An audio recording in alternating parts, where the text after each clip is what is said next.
Дул сильный ветер, крышу рвал, несмотря на поздний час.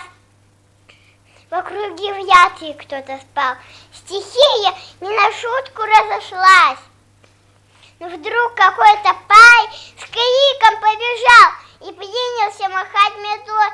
Ах, ветер негодяй, ты спать мне помешал, а ну-ка, выходи на бой.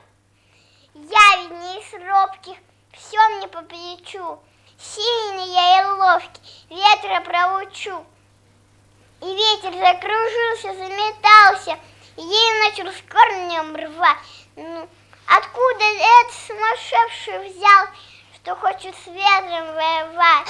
Ну, пай не сдавался, и метлой махал, и удалялся вглубь паи, и впрямь неплохо с ветром воевал. А ветер становился слабей, но вдруг метла со свистом улетела прочь, и храбрый парень вслед за ней, а после этого спокойней стала ночь. Ищу во мраке дураи, его под утро пастухи нашли в стогу.